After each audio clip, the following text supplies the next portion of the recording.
Jones says, at the end of the day, Kaepernick is going to receive way more than an apology. Teresa Marlene says, who's got the last laugh now? She also says, we are going to see a lot of kneeling when sports starts again. Y'all's president is going to freak out.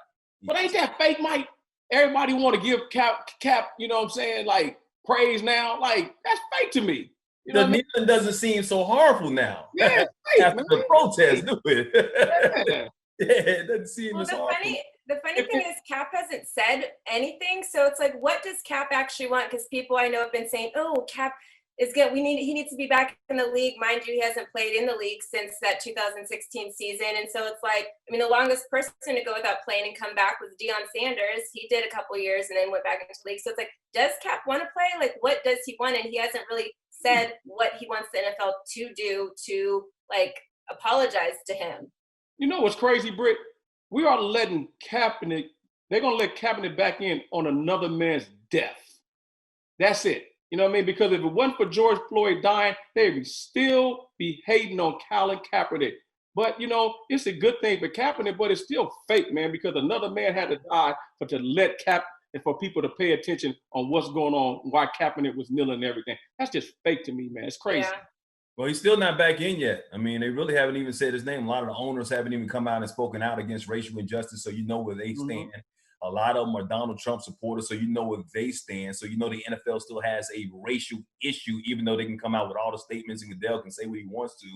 It's still a huge issue right now. But one thing, if Colin doesn't want to play, the NFL should reach out to him and offer him some kind of position within the league to help them move forward when it comes to these racial situations. But I want to talk about this DeSean Jackson situation that went on, the receiver for the Philadelphia Eagles. And Britt, it's funny you brought up the Riley Cooper situation. He was with the Eagles when he used the N-word and how they brought him back into the locker room. We'll see what they do with DeSean Jackson. He had to apologize because of some tweets that were deemed to be anti-Semitic. They were anti-Semitic because he was talking about Hitler, of all people. He apologized, but then Steven Jackson, former NBA player, basically said that DeSean was speaking the truth and he didn't do anything wrong. But now he's since come out and said that his words were misinterpreted. He's not anti-Semitic or whatever, but a lot of the good that he did when it came to the George Floyd situation, now it seems like it's not as viable anymore. Despite everything we've gone through in this country, y'all, as Black people, isn't it important for even Black people to be sensitive or at least aware of what others have gone through? What do you think? Definitely. Yep. Oh, definitely, Mike. We can't sit around here and say, okay, you know, something bad about the Jewish community because of, you know, their plight. You know, they lost 6 million people in the Holocaust, and we lost like 400,000. But when you die, you die. I mean, 400 million. You know what I'm saying? More than that. When you die, you die. We can't count many. We can't say, oh, your death is more better than ours. No, you know what I'm saying? So we can't sit around and do that, man. We can't just hate on another race, you know what I'm saying, and try to put ours above the other race. We just got to, you know what I mean, be sensitive to everybody's plight, man. Real talk. Yeah. Adam, hate is hate. Yeah, exactly right. I think you nailed it on the head there. You know, if you feel injustice towards you got to be sensitive to injustices, you know, in other races, other communities, things like that. So, I mean, it's hard because maybe when he was tweeting what he tweeted, it might have not been the message that he wanted to get across. And that's what we were talking about, that social media stuff where it can kind of get twisted or it might not be exactly what you want, but all of a sudden you press that send button and it's out there and you can't take it back, or you can't, like, you know, edit it once it's posted. So I think, you know, you just got to be sensitive. It's a sensitive time for a lot of people, and, you know, you can't leave certain people out and just think it's, you know, just a Black Lives Matter thing and tweet about whatever you want and, you know, think that there's not going to be repercussions if you're using, you know, bad language or not the best example, for example, you know. But yeah, you just to that point, I want to say, like, people need to understand it's not your intent, it's the impact that it's going to have. So it doesn't matter what you intended to do or what you meant. You have to focus on how you impacted others by what you said. And really, I mean, DeSean Jackson is a grown man. He's not no 21-year-old kid coming fresh into the league, not really knowing what he's talking about and being reckless with his tweets. The tweet started with Adolf Hitler said with a quote, and at the end, he was right. Like, you should already know that that's going to have some backlash, and that's not something you should post. And really, I think even in his apology that he tried to come out with was like, oh, well, I was just trying to educate my Black people and blah, blah. He never really took what he said and said that this is wrong, this is whatever. He really didn't deny what he said. He just said he was trying to educate Black people, and he's sorry that he offended others while doing it. So that was even a half-assed apology. Here's a little tip for anybody out there. Don't quote Hitler.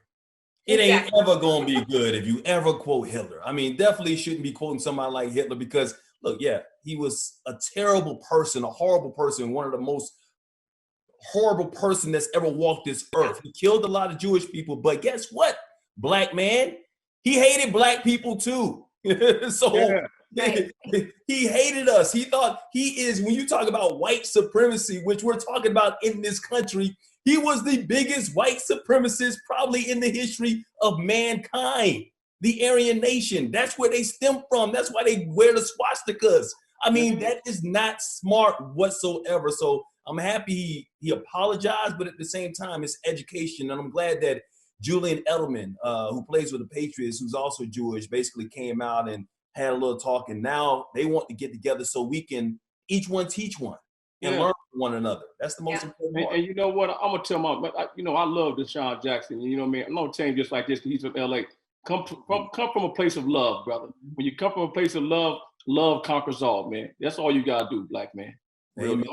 Yeah. Have you ever experienced any discrimination on the, I mean, I don't want to say racism, but it's like discrimination on the football field as, you know?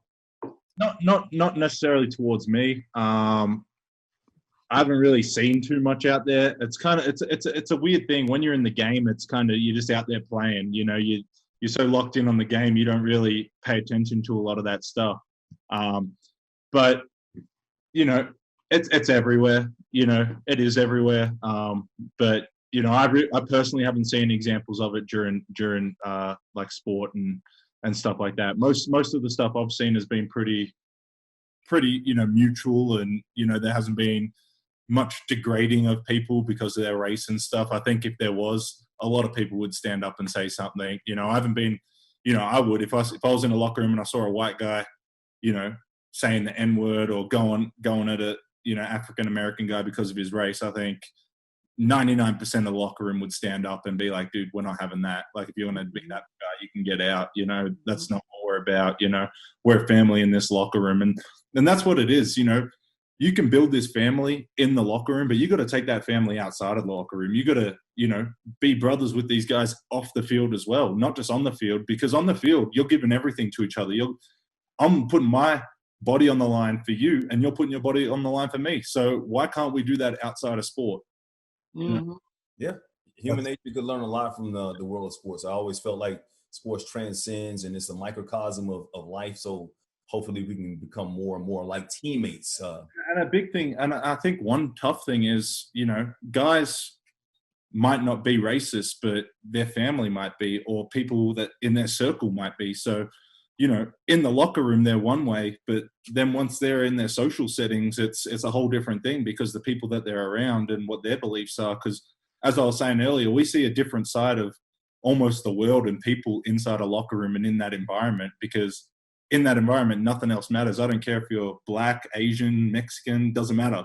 You know, we got one goal, and that's to win football games. So you kind of push all that stuff to the side, and that's the team focus at that point. But you got to, outside of that, off the field, you know, these are real life people, real life issues that you're dealing with. So, you know, it's understanding that it's more than sport, and, you know, seeing where the struggles are in certain communities and certain, you know, people, and, you know, helping them out. I just think after a period of time, y'all, Donny and Britt, that people should wake up, realize no matter what you were raised to do, you got to know what right is eventually. Somebody's going to teach you if you want to listen and educate yourself, what we've been talking about the entire time. I said that racism is not something in your DNA. It is taught. I get that. But after a period of time with Google and everything that's out there, you can educate yourself to find out more about somebody different. My father, biological father, wasn't around. Wasn't a good dad. I'm a damn good dad. I learned, even though nobody taught me how to be a good dad. My stepfather was a killer, all right? I ain't never gone to jail in my life, and I don't plan on ever going to jail unless somebody harms my children or whatnot. You know, so there are certain things that you learn in a household that you come out of because you educate yourself and you just know not to do certain things. Bottom line. Mike, you know what I wanted to say? You asked me, I wanted to bring something up. I'm like, it takes too much energy to have hate. That shit take a lot of energy, dude. You know what I mean? Like when I was back in the street back in the day and hating on my brother, man, that took a lot of energy. I was always mad and tensed up. You know what I'm saying? Once I got out that mindset and started focusing my life and living my life through love, man, I became a happier person, man. I was stress-free, you know what I'm saying? So we have to come through with love and all that hate, man. We got to stop it, real talk. Isn't it much better for you? When you talk about love, everybody says it takes more muscles in your face to frown than it does to smile. Yes, it does. Yep. I mean, look, you don't want to be, like you said, you don't want to be fake. You want to have things going in your body that's right, but at the same time, like, what's wrong with peace? I don't get it. They hate it, man. Some people just hate. Some people just like walking around being mad. I hate being around negative people. I'm like, man, get the hell away from me, man. You're always talking negative. You know what I mean? I hate being around negative people. I love people to come through life with love, man. That turns me on. Either way, you know. It turns you on. You know, the best thing you can do, not just on social media, even with your friends, you know, there's a feature on your iPhone and maybe on your Droid too, where you can block them. You can block phone calls, you can block text messages. So even if people bring that negativity to you, man, I won't deal with it. I promise you. I will give them a break for a while from Mike Hill. I promise you that.